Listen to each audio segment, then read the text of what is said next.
And we're live. Don't pay attention to that. How about it says go live though?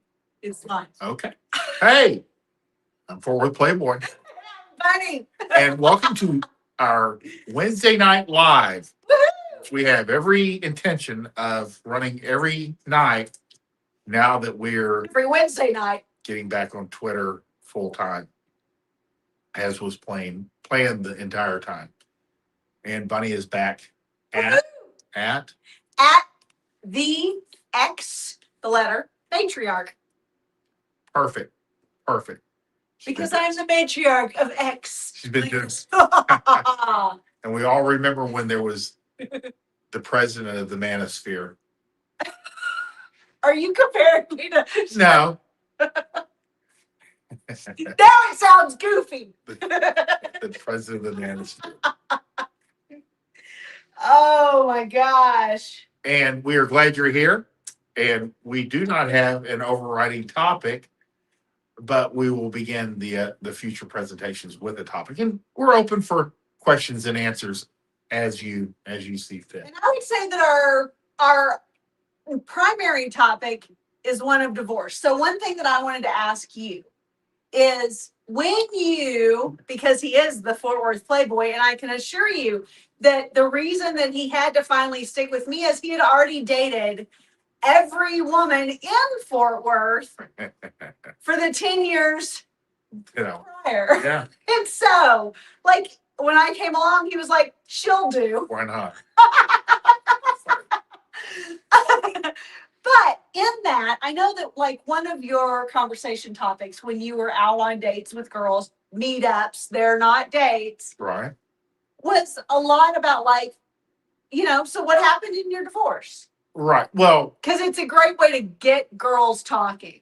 Yes. But you want to keep it like focused on the good stuff. But girls do have stories. I mean, like if you were stuck with, you're not sure where to go or you don't have a cheat sheet or something, divorce or, what happened with their divorce or kids will always get them talking. But as we were speaking, Bunny and I, we know the stats. Or do you want to go ahead? Repeat it? It's 70% of divorces are initiated by women. And the caveat here is probably 50-50 is what I would suggest. Because about 20% of those are where the guy has checked out and he should actually file for divorce, but he just doesn't do anything. He comes home, he might have a girlfriend, he stops paying the bills, he separates out the finances, and he just keeps coming and going without speaking to her. And finally, she has to initiate the divorce. So how often with that scenario that you're talking about, how often do you feel like the men go in with a plan? Because we talk all the time about like women being premeditative about like their divorces. Like I always say 6 to 18 months is how long a girl knows before she lets him know that she's leaving. Well, it's the 30% that's presented, that 30% that are initiated by men. And it's funny because like only in like the last month or so, every story, and anecdotally, I've read or heard was where the man initiated it. Wow. And I almost never hear in real life. Exactly. Yeah. Exactly. And, it takes a lot for a guy to initiate divorce because He's men gonna really hate his wife. Most men are lazy. I mean, they're incredibly lazy. I mean, other than infidelity. Yeah. Which even then sometimes, they kind of gloss over it. Guys are very much, you got to remember, like the vast majority of men are just not that interested in women. They're like, she'll do. I like the kids. She gets the job done. She can go do whatever she wants to. I don't care. I'm not going to go through a divorce. My parents will be up my ass. Yeah. Because men get married really and as far-fetched as insane as it seems, most men get married simply to not be considered gay. They don't want ever anything that would ever make them look apparently homosexual. So they get married. 2, to make their parents happy. Yeah. And 3, for the actual projection of consistent sex. Yeah. And these are not all 3 at the same time. I'm just saying these are 3 things that most people, like, especially in kind of our world, we don't really think about. But the vast majority of men get married for those 3 reasons. Right. You know, especially the parents. Yeah. Guys will disappoint every person in their life. They do not give a fuck, but they don't want their parents unhappy with them. Well, that's why, like, even, we talk sometimes about, like, the men who that do not come out until the parents have passed. Yeah. And that's a normal cycle. Yeah. Is the guys get married, they have the lavender. I don't know whether they, engage or not, or maybe they just hide it or they just keep it suppressed. Yeah. But when the parents pass, they go, I'm gonna be me. yeah. Yeah. Parents pass and then the kids get out of the house Yeah. because they don't want it to affect the children that much. And that's pretty normal and common, You see a lot of like coming out of like Baptist or Christian colleges, a lot of lavender marriages where the guys are just really like waiting, He says Baptist specifically. Baptist, yeah. Because his poor niece had a situation where she dodged the bullet, but But it's a bullet nonetheless. it was a bullet Yeah. nonetheless. Yeah. Right. Yeah. But I would say, that 30%, because, when men initiate, something really has gone left, Woo. really bad. I mean, we always say women will initiate a divorce just because they want to have a good time or they feel like they missed things or for the cash and prizes. And it happens. Yeah. But you won't find men doing that. They would rather they're like that even keeled. Well, and I do feel like men are like, of course she's not happy. She's cranky. She's on the rag. She's like, I feel like men are just like, my mom wasn't a happy woman. My grandmother was cranky. Yeah. Of course my wife is cranky. That's just how marriage is. Yeah. So I really do feel like so many men truly think of marriage as just kind of being this thing where the wife is cranky, the man's begging for sex, and the kids are taken care of. Yeah. Most of the time. Like in a lot of ways. Yeah. I mean, again, we look back and then there's a lot of men that literally like just disappear, because they say that they're done, so that's not accounted for.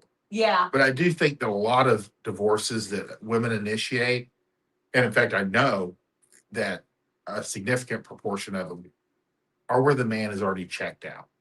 He's Really? Well, he's coming and going and he's just not filed paperwork because he's lazy. Do you think that he's intentionally doing that? Do you think he's like, I'm gonna do what I can to make this woman's life miserable and so that she'll file paperwork? Or is he just like, this is a rough patch? It kind of sucks. I'm not enjoying myself. She's not enjoying herself, but we're married. Like, we're just chugging along. No, he's out. And if she wants to file for divorce, that's great too. Otherwise, he's just going to keep coming and going. Really? Yeah. That's just my supposition. That's my theory, Yeah. for what it's worth over time. Yeah. So did you ever hear any, like, back to that original question that I asked, did you ever hear any, like, crazy stories or stories where you just went, oh shit, that's... Well, it was 100% that he was a narcissist. Oh, he was always a narcissist. And I've been... Husbands are always a narcissist. Ex-husband. Yeah, exactly. They're always gaslight. That's Always. where I got my theory. And then everybody goes, yeah. I was like, so it's, and I, if you ask me like the clinical definition, I'd have trouble telling you, but it's just the way. I love when you tell your ex-wife, I don't know what that means and I'm not looking it up. I'm not looking at them. That's pretty funny. When she tells you you're gaslighting. So you didn't ever hear any interesting stories or anything about divorce or crazy situations that came up, No, because Do you I would recall? kind of steer them towards. if they went Happy. crazy, you'd be like, Yeah, "There we yeah. go." And that's funny. It would be like that's how sometimes they described it. They'd be like, we were married, and then one day he lost his mind, Yeah, and I don't know, what led up to that, but that's not an uncommon phrase where they say, "Then he went crazy," yeah, and they Yeah. just like stopped coming home, or picked up a girlfriend and brought her home, just crazy stuff. They think he lost his mind. right. And I don't know if it's like cumulative, Oh, I'm sure. I mean, divorce, it's kind of like cheating. Divorce is not my specialty or our specialty Yeah. to a certain extent. We don't have a lot of contact with it. We get a lot of gentlemen who have been divorced. Right. They're coming out of divorces or they're going through a divorce, but the divorce itself is not a large part of what we do. Yeah, for So- sure. Anyway, Yeah. that's the real deal. We have any questions? Have any questions come through? No, Oh, okay. Cool. The comments are off. no, they're not. Honey, please quit looking at the screen. I'm begging you, ignore that. Just ignore it. Just ignore everything. Don't look at that's it? up there. Okay. Except your handsome face. All right. You say so. Well, and with the narcissism thing and that, like, what are some other things that you feel like are like overreaching? Like, everyone's abusive, everyone's a narcissist, everyone gaslights. Like, all the exes kind of have these phrasing that, whether it's true or not, like, they keep being used. That's the narcissist is 100%. Oh, it really It's is. just, and after that, there's some variables. I mean, that's what I recall. Again, most of the divorce stuff, has really come since we've got into what we do now. Yeah. I more than I would want to know, down the road is there's so much of it. And a lot of guys, one thing that I think makes people kind of like where you see a lot of guys that have never been married, they're like, they don't want to get married because of the possibility of divorce. But you don't start a business. Most businesses fail, and lots of divorce, a lot of marriages fail. A lot of things fail, period. Yeah. So, if you're risk averse, yeah, of course you shouldn't get married or do anything ever. But you have to assume certain amounts of risk, I think that is the sad thing about just relationships as a general, description, is that with friendships, no one thinks anything of it. It's like, oh, that's a shame you guys were so close when you were in high school, or that's a shame. Da, da, da. They seem so nice. I'm sorry that happened to you. But when marriages fail, it's like you're looked down upon. What went wrong. Everyone kind of takes sides. There really is that guilt for this failure, this huge failure. And the fact of the matter is, and this may be why so many marriages are starting later and later and later, is, when I got married at 19 years old, my brain literally wasn't even fully formed yet. And yet I was supposed to be making this lifelong decision. I think that, that only happens about the 24th, 25th year, where all of your decision-making processes are fully engaged and you theoretically can make good decisions and, really think through all the steps that this decision means for your future. And yet, people get married younger, and then if it fails, it is a failure. It's true. I mean, you got married a little bit later. Much later. I mean, when I really think about, like, especially like when I talk to most people, I was like 35 probably. Yeah. I got married and she was on her second marriage at 29, probably 28. Okay. in that range. Yeah, it's hard for me to remember.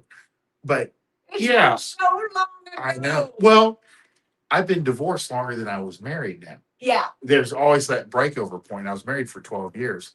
So it's kind of shocking sometimes when you really think about it. But yeah, the initial, yeah, you're taking a beating. And if there's kids involved, everybody suffers to a certain extent. Yeah. You know, that's just the way it is. It's funny. It's like, well, buddy, you had kids with her first husband, but a lot of people have started marriages. Yeah. It's really a non-issue or a non-event. They were married for 2 or 3 years. You actually like forget you were ever married. Exactly. I forgot. Yeah. My mother was married Exactly. before my father. They didn't have any children, nothing like that. They were children. Yeah. They were teenagers, like, and Which was the norm. you never remember, like, there was no residual effect Exactly. to speak of Exactly. from that being a union. Okay, we've got a question for about like long distance relationships, which is always a good topic. Yeah, because there's almost always one answer. Okay, it's a long one. You're asking me to do a lot of reading right now. I should have brought my glasses. Okay, if you know she's a good fit and relationship material, but she's at a distance, how would you manage it? She's very invested. I have a professional career, a 45 plus body count. So this is not my first rodeo. I've seen you touch on this, and to me, it's not ideal. But I've been around enough to know that she is a solid option. Just not sure if my 12-week free trial is rapidly approaching its end, and do want to keep it. If you can put a deadline, yeah. If you can put a deadline on it, Yeah, and bring her to where you're at, then it's feasible. yeah, If she has kids and she's stuck there, and you're stuck where you're at, it's a non-event. You got to scrub it. yeah. You know what we're gonna say. It's just not going to work out over time. It's fun. It's an adventure, I'm sure, for a couple of years, but it's very frustrating in the end, and it will disintegrate because it's not a real like daily relationship. What I've always suggested is the exceptions being like he goes away for medical school and you know that it's going to be 4 years and he's back, or then they come together. Yeah. It can be done. Or if like two people don't go to different colleges, Yeah, but their plan is to come back together. Then because that deadline, they come back together or they break up. But having an ephemeral or like open end is a terrible idea. really rough. And again, look at the logistics. If she has like kids that are like 7 and 10 and the dad has custody or shared custody and he's not going anywhere, she's not going anywhere, and you're staying where you're at, it's just a bad idea. Okay, he says she has 1.5 years of college left. So does that mean she's younger, like college age, or does this mean she like went back to school and she's like a non-traditional student who has a 1.5 years of college left? So answer me that. And go on and tell us what your age is while you're at it, so we kind of know what we're dealing with here. And like in the process, you've had a significant long-term relationship or long-distance relationship. I've had a significant long-distance relationship. Both failed. Yeah. Well, I mean, And then in retrospect, and then knowing what I know now, yeah, would I do it? I'd be like, of no, course it failed. hell Yeah. no, I wouldn't do that. No. Okay. He says she's 21, I'm 25. Oh. Okay. If you want to pursue this, there has to be a deadline of when she graduates college, she comes to where you're at, and that'd be at about 2 years of being together. Yeah. Then she could just move in or you guys get married or whatever you decide to do. But I will say, we just had personal training clients who just split up, and they had nothing but like what you're describing here. A long-term relationship. They got along great. Everything was fantastic. about the same age gap. She got out of school, he got out of his master's program, so about the same like time period here that you're talking about. They had never truly been in the same town kind of dating relationship. And when they got together, I think literally their wedding night was their first night of both living in the same town and spending the night together. See what I you're mean, saying. it was like Yeah. them moving in as husband and wife was the first experience in that vein. And that was very difficult to overcome because they had always been in vacation mode. You know, it's just long distance relationships are vacation mode no matter how great they are. You're on your best behavior, you're putting everything to the side, you know, everything. You really are kind of in that mode where the world stops except for what you two have right then during like your meetups, whether it's once a month, whether it's a week every month. You know, that's I think what Fort Worth did was like a week each month he would go or she would come. You know, it's just kind of, it is a lot to overcome. It's not impossible. Thankfully, there are exceptions to every rule, but I would say, It is the exception. yeah. And I would say, whenever you two do get together, I mean, this is actionable advice right now. Whenever you two are together, keep your lives as close to real life as possible.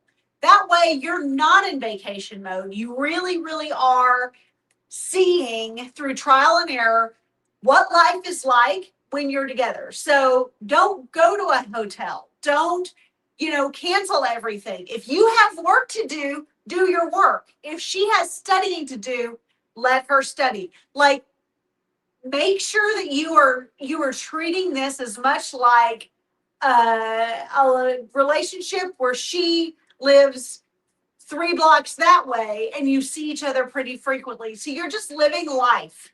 It will make a world of difference in how you view that long distance, relationship, and really give you a clearer picture of what that really looks like on the ground. What? No, that's great. That'll work. And an alternative is to enjoy your time. Don't Well, that's a take it. Yeah. given. Well, no. Don't take it too seriously. Like, don't put a Oh, I label see on what it. you're saying. But she may be the one that's going to go, "What is this?" And I don't mean to like muddy the waters, but you can enjoy it for what it is, which is a occasional meetup or occasional Right. relationship. But you seem to find value in this girl, Yeah. and there's a reason for that. You know, you would call that before a relationship, but it's there. You know, I mean, And I would say that's why I give the advice that I do, because Yeah. he's saying she's a solid girl. Like, this is a solid Yeah. option here. yeah, If he were like, yeah, she's fun. it's fun. We'll stay fun. Yeah, Yeah, yeah. I love it. I hope that answers your question. We don't give it a lot of weight, but if you're going to do it, that's how you do it. Yeah, exactly. And have a deadline. I mean, what I experienced with long distance relationship was a lot of jealousy. I think that it's really easy to kind of, and granted, in this day and age where everyone's following each other, everyone quite literally has each other's locations, you know, things like that. I think that that could be a blessing or a curse. But, you know, I feel like when you don't know the other people in, he's had a long day. Here, keep drinking. Okay. Keep going. When you don't know the other players in their lives, which tends to be the case with long distance, it's like she's like, "Oh yeah, I'm going out with so and so and so and so and so and so," and you only know one of those people, and you don't really like them, and you don't really trust them, and you don't really think that where they're going sounds like a place that your girlfriend should be going without you being there to keep her protected. Like, let's be real here. There's a lot of places that you guys wish that girls wouldn't be brazen enough to go with girl groups or with friend groups of different kinds. Like, you know how stuff happens, and bored girls get themselves in trouble. And so I will say, like, one of the concerns that I have for long distance, one of the many concerns that I have for long distance relationships is one of boredom. You know, they've got this need that they need to fill, and it's filled. That's it. I don't know why you're just laughing. You're just like, I've said that to her where I'm concerned about the vacation vibe. I'm not going to do the monotonous things like how you do in a real relationship. Okay, gotcha. Oh, I love it. Hi. Why don't you talk about what you feel like talking about, Winnie? Well, that's what I came here for, was to answer questions. Okay. Yeah, whatever we got. I Okay. thought that was good. Well, yeah. I just feel bad because it's almost a boilerplate answer, and then there's like some happy exceptions. Yeah, Yeah. it's true. It's true. And make no mistake, if Fort Worth and I broke up, I feel quite sure that he would attempt that long distance relationship again. Never again. Because I know him. You gotta know. You gotta know. It's just a bad idea. It is a bad idea. It has a time and a place under certain circumstances, and then there are like exceptions to like I said, like medical school, or Yeah. you're launching a business, but she has a definitive plan of joining you at a certain date Yes. and a reason to be there. And there are no restrictions. There's no children. There's no, that's the big thing. We deal with a lot of relationships. It's true. The kids, you can't move when they're 7 and 8. It's just not going to happen. So you have to be realistic about what you're looking at. Yeah, that's very true. True. That's very true. And I will say, I mean, like, with Fort Worth situation, because we keep talking about it was a high school relationship they kind of renewed, which makes perfect sense because when you go through a breakup, you want familiar, you want something comfortable, you want something that that's familiar. So it makes perfect sense. A lot of people kind of hit that old relationship back up, whether it's a high school relationship, a college fling, like somebody who you think about in the back in your mind's eye that like is who you return to if the cards all play out. How many people did you graduate with? You went to like a smaller high school. I graduated from high school with 41 people. Okay, so there were like 500 in my class. And I've probably seen 4, maybe 5 couples that dated in high school. Yeah. That got married to someone else, divorced, death, whatever, and then got back together and are married now. Yeah. You're like, it's a surprising, but it's not uncommon. That's a significant number. It's a significant. It's 4 or 5 out of 5. I mean, there are several couples that I went to high school with that married and are still married. Yeah. Oh, yeah. But it always makes me wonder, like, people in that kind of boat where it's like they broke up, they married other people, they broke up or whatever, and now they're together. I think a lot of times it maybe wouldn't have been as successful if they had just stayed together. Good point. There's something that broke them up. Yeah. I know actually fewer and out of the 500, I know maybe 3 that met in high school that are still together. Yeah. Yeah. I mean, but it's, you admire those relationships that have stood the test of time. It's amazing. So, you can only imagine what they dealt with together. Yeah, absolutely. What else do we have? Let's see. Oh, this is good. Okay. So, what's some advice you give for building a social network in DFW? Dallas Fort Worth, for you guys who don't know what that is, for hookups, dating, socializing, business, and etc. I moved recently to the area, welcome, and don't have a job currently. So what are some great ways to get plugged in DFW? Are you specifically towards the Dallas side or towards the Fort Worth side? Because DFW It matters. are very different areas. I would say, generally speaking, don't join a small gym. Join a big gym. Join a gym that is busy. Join a gym that maybe has not necessarily CrossFit, but kind of that vibe Community. in an affluent area, community based, where you're going with people and you're seeing the same faces every day. And instead of everyone having their heads down, their hoodies up, and like just lifting, they are working out together and encouraging one another, competing against one another, but like cheering each other on. And socializing together. Yes. I know that sounds insane, but you have good gyms that the community is what keeps people there, Yeah. and they socialize together outside of the gym, and that gives you a foothold in to the community. Oh, it's massive. And he is on the Fort Worth side because they're very different vibes. They're Yeah. very different vibes.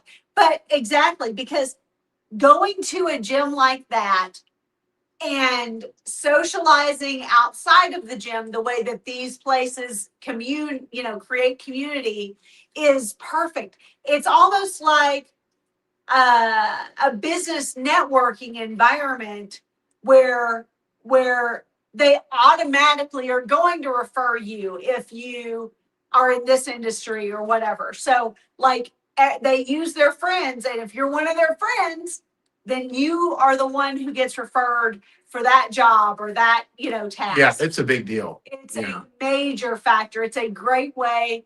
It's kind of, I would say it's like golf was when we were kids. Yes.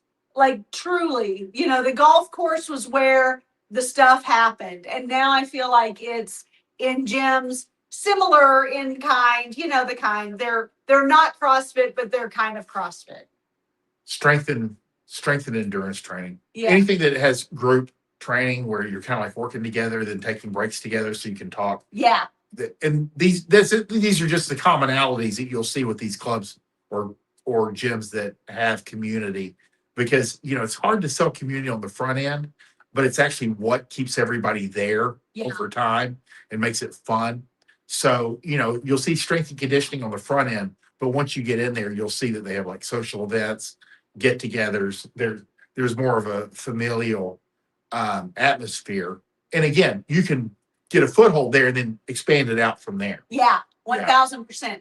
And I would also say, Lee, that you need to attend everything you're invited to, except invitations. That's a big thing that I think that in particular men struggle with, because they're like, I don't want to get dressed up and go to that event. I don't want to do this and do like, if you're not a social butterfly, which I totally get, you still need to attend stuff because you need to be seen out and about. People who matter need to see you out. So and then you build a network in this new area, and you can play up the fact that you're new to the area. It doesn't matter if you've been here 5 years, you can play that card because this is a huge metropolitan area. Oh yeah. And no one will know the difference. No, it is massive. It's the largest growing city in Texas, at least. Ridiculous. But even world or there's more people in DFW than there are in like 30 states. Yeah. I mean, it's ridiculous how many people are in this DFW area. Yeah. So and every opportunity under the sun is here too. So for networking, from business standpoint, from socializing, and for dating, all of those get covered. Imagine if you start talking to someone who invites you to an event then from the gym, and then you go to the event, and then there you meet, 5 hot chicks that you talk to, or whatever the case may be, or somebody who has a business that's in exactly the industry that that you have specialty in. This stuff happens every day.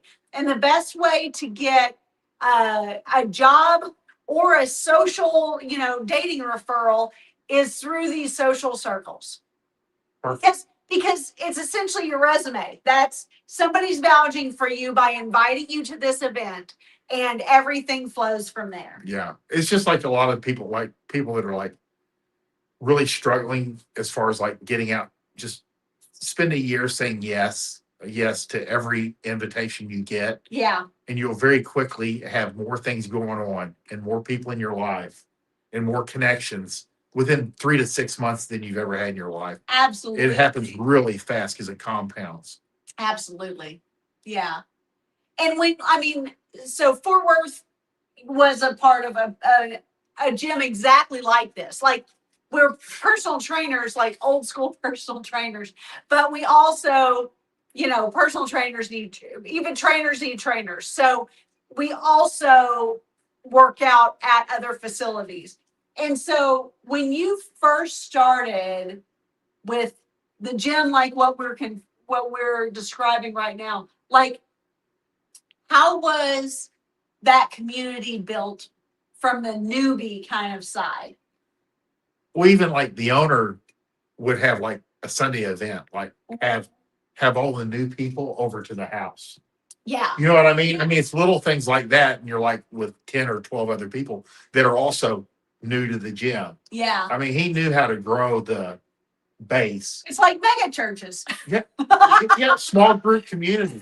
Yeah, small group. And then you have like your running group. And that's another thing that you can also look at is like running groups or, whatever you enjoy doing, any type of group activity.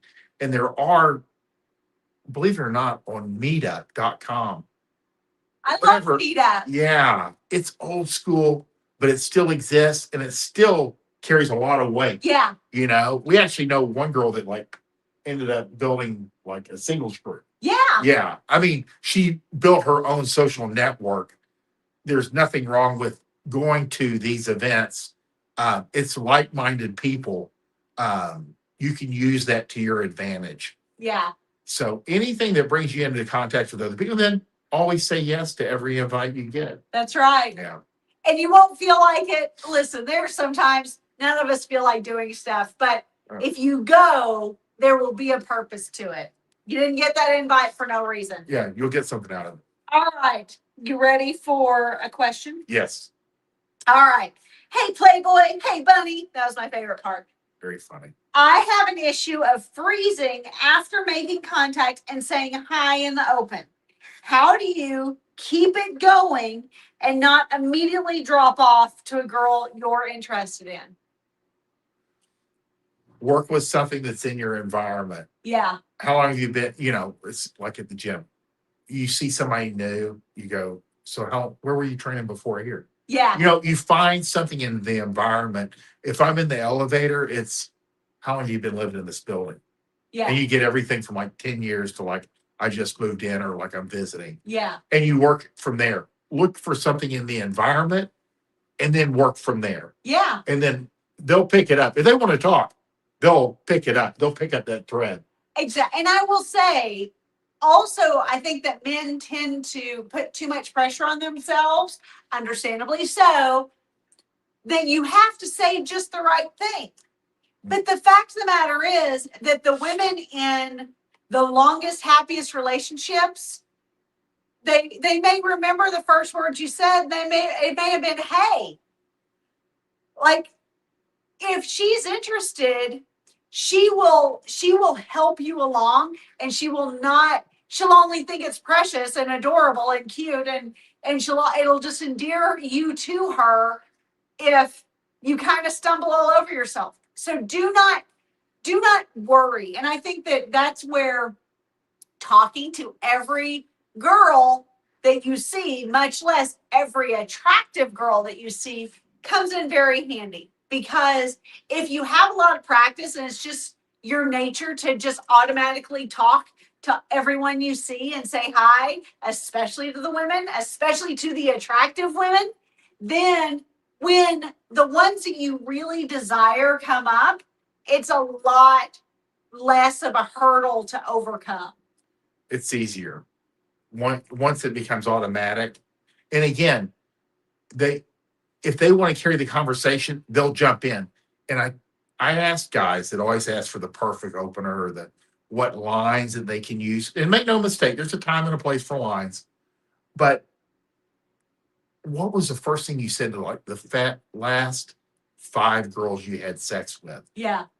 And nobody remembers because it didn't matter.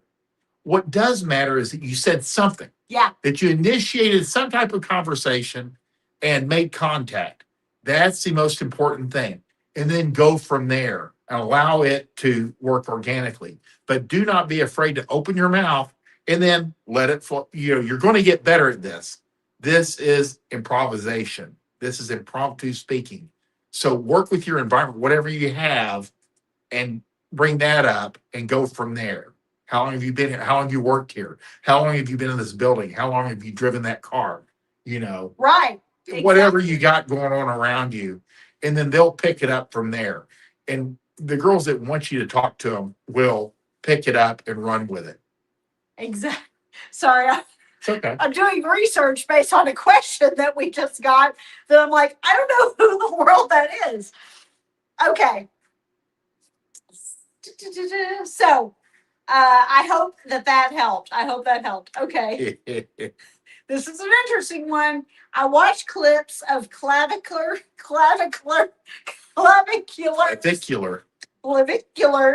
yacht stream. Did his looks create a magical force field of gravitas that all women fell into his orbit? And he says, not even a little. So let me share this so that you guys all get to see what I'm looking at. And by looking at, I mean this adorable young man who has the locks. He does have the locks. So he's got locks. He's got here. He's in Miami. Okay, so this is a handsome young man. I assume this is who you're talking about. And I've never heard of this guy till like a week ago. Oh, so you've heard of him. I've only heard about him. I haven't paid any attention. Ooh. I mean, he's not ugly. Let's be real. So much of the facial symmetry is genetic. Yeah.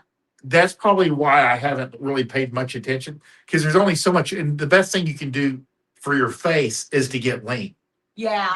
Is training with weights, which benefits everyone, you and your body and everyone that's in your vicinity. So the focus on the face, it's not my strength, obviously, but you're very handsome. But if you want your face to be maximized along with everything else, is reducing your body fat. Yeah. Through resistance training and diet. Which he brings up a lot on his Instagram. Good. There's a lot of showing off the abs. You can't have abs and a fat face. No. But as far as symmetry in the face and eyebrows and eyes and nose and lips, that a lot of that's genetic. Yes, it can be affected by plastic surgery, but plastic surgery on men is literally like 10% of it looks good. Yeah. It's very difficult to do. I mean, it's a very feminine thing. Yeah, they've got boobs down to a science, and they've got girls' faces pretty dialed in, but men's faces, even the most minute changes so much about the appearance that it's very difficult to make improvements. It never looks natural, not yet anyway. They're not there. I always picture like Kenny Rogers. Exactly, they literally do not. They do not look like themselves. Yeah. I mean, that's old school plastic surgery, but still, even the stuff that I see new, I think. Yeah, even a millimeter here, a millimeter there, it has a significant impact on your brain and how you view that face. And again, the symmetry has a lot to do with genetics, environment, pollution, but the best thing you can do for your appearance, facially and physically, is reducing body fat. Yeah. There's never a downside to that. And that goes for men and women. Yeah, absolutely. To an extent. Yeah, but men, it's pretty straight up. Yeah. That chiseled jaw, though, that's That's a lot of genetics. Exactly. Resistance training will help you. with Yeah. that. Yeah. Well, do you want to wrap it up? Yes. That'll be great. What else? What's our last question? Let's answer one more question. See what we got. Well, I could ask you a question. If you like, do we not have any more? No, that's otherwise I would have asked. Oh, okay.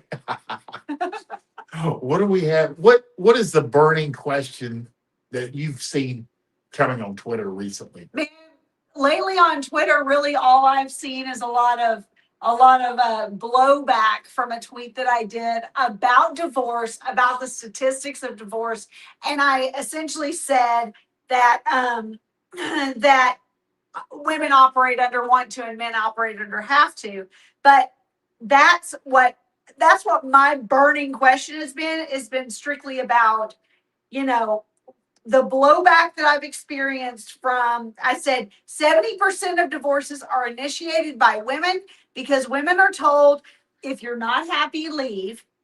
Well, men are told if you leave, you're a monster. That sounds about right. And that is what I've been living with for 10 days. Yeah. And I will say, I mean, I did a follow up that essentially was like, listen, in fact, I'll just post it. I'll just put it on there. I mean, what are your gut responses to that? Well, you're the one that clued me into women do deal with want to and men deal with have to, especially because you can see it in the work world where Yes. girls will just call in if they got a stomach ache or they don't feel like going into work that day. And men will come in like missing a limb or Yeah. with burst appendix, or, they're going to work every day. Well, rents do every day. Yeah, rents do every day. And women are much more like want to. Not all, but most, I mean, think of the times that women have to take off work because their kid has a doctor's appointment. They're the first call when Bobby needs stitches. They're the first call when the husband gets injured at work. Sure. Like, yeah.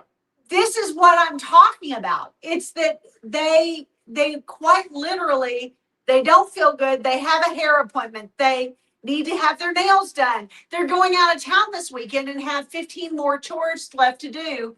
This is why I say that women operate under want to. So back in the day when I had a larger staff, I had all male trainers. And one of my guys was like, we need to hire a girl. We need to hire a girl. We need to hire a girl. So finally, I hired a girl. I said, if she misses, you have to cover. And I'd say she lasted a month because he was working his ass off. Yeah. Training his clients and hers every time she called in. I'm not going to make it today at 5 a.m. or I got a kid sick or my husband needs me to take him to work. I mean, it was literally, this is not my job to like judge. This is what was coming in. Yeah. And somebody has to cover it. And, my guy said, this is my job. I'll cover this girl when she's out.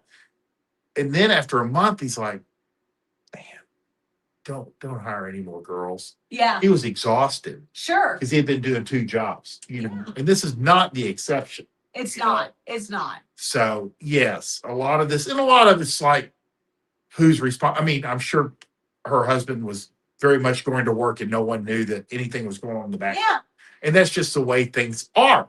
You can't change that. Yeah. It's kind of like if a guy takes off time for postpartum, or what do they call it? Paternity leave. Yeah. People get upset. Okay. I mean, even if he has a legal ability and the right or isn't paid or whatever for 12 weeks or 5 months, whatever. But if he takes it, he's penalized for it. So, this is the reality of it. Right. And I'm way beyond the little kid stage. So it's not really affecting me. But you do see the pushback, Yeah, absolutely. All right. We have a question. Gym game, yay or nay? Oh yeah, but it's the long game. It's a long game. It's a long game, and we got a video. It was like the 4th video we did. Podcast. Yeah, on Gym Game. It's too large to really address here, I think, and you need it to be addressed properly. That way, you don't like one burn your gym, or put yourself in a bad position. But there's a time and a place and a way to do it, and it's really the long game. It's Yeah. not like any other like game that you can run. So it can be done, and it should be done. Lots of people meet at the gym. Lots of people meet at the gym. It's kind of like workplace. Your environment. You've got to You've got to make the call. Some jobs you would never ever date a coworker. Some jobs you're expected to sleep with your coworkers. It just depends on the job. So that's really how it comes down to. Yes, it's like the fourth. I'm She's going to help texting you you out right with now. this. I'll just send you the link because I'm nice like that. And I want you to enjoy. One of our long term readers, compatriots, Mousetrap, Oh, asked us a question, and we were answering his question. But yes, gym game is very real. It's there, and it's up to you to run it properly. And it can be run, and it can be successful, and everybody benefits. yes. All right. Hit on apps. Which girls have come over from the first date and which ones need to be taken out first? I feel like that's the same thing. No, he means like who can come direct. Oh, geez. I never dealt with like coming over direct. That's not I always went like at least for a few, like 20 or 30 minutes to the first date. Yeah. The guys that bring them in straight in, that's its own specialty. But again, a lot of that is like targeting I close on first or second date. Why? Because I have such good game? No, I'm better at picking my targets, and who I select or who I get along with. And a lot of that bringing them straight in is going to be timing. Where's her head at the time? And two, your targeting. Yeah. So that's really, and it's not my specialty, but a lot of the younger guys I've noticed, and that's the I only was thing. about to say, I feel like that's a younger man's game. That's the only thing that I've noticed consistently is guys that are like under 35 can get them to come straight over. Because make no mistake, if you're a female in the dating universe going out with a 40 or 50-year-old or older, you expect at least drinks. Like, Yeah. you expect a date experience of some kind. Then it just happens. Yeah. Yeah. And then you run your game, you have your strategy. He had his plan. But if you're a younger man, or dealing with younger ladies, I would say, I think there's a lot of leeway there for even 30-year-olds who are still in the dating 20-ish-year-old, dating market. I think then you can still pull them to your place ahead of time before ever having to take them out. Brother, but I cannot even off the top of my head think of a coach or a guy that has a system for bringing them directly over. You can pitch it. I'm sure they exist. You can pitch it as the first date. Why don't you just come over and I'll cook you dinner? Cook you dinner. You can pitch it, and she might buy it, and she knows why she's coming. She's coming over to bang on the first date, at your place. That may be your only solution. Yeah. Is you pitch it. And if she says, no, well, okay, well, we'll meet at this bar and, at some. Yeah. But that's, as far as like a lot of it's targeting and timing. Yeah. And I will say, always at your place, not at her place. Never at her because place. You need to be able to fully control the environment. Yeah. Home field advantage. Oh, okay. Here we go. I know a yes girl when she's in front of me, but she is not a yes girl when I try to make solid plans with her. Then she's not a yes girl. Is she still a yes girl or is that a maybe girl?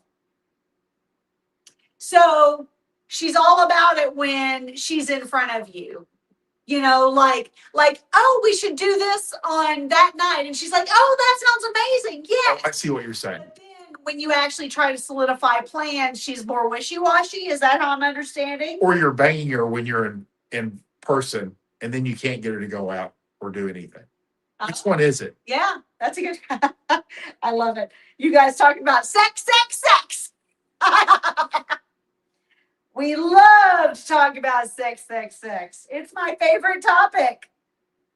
So yeah, let us know about that. But like, what are your initial thoughts about like yes girls, maybe girls, kind of what differentiates? There are girls you're going to have in you're going to know over time that if you run in the same social circles, when you guys end up at a party together, you're going to hook up. It just happens. But when you go for anything like more traditional, she's not interested. Yeah, It's a weird dichotomy, and she might have a concept of who you are, and she might have a boyfriend or somebody else's in the social circle. And there's just girls that you click with in person, but when she's like away from you, she's like, yeah, I don't think so. So yeah, you just have to know that there are going to be those situations that you're charismatic enough in person, but when she's away from you, she's like, no. But then you might see her in a month and you guys hook back up. It has nothing to do with you. It has to do with whatever goes on in her head. But if this is one of those things where, like, if you're in person, she says, oh, we can go out this week.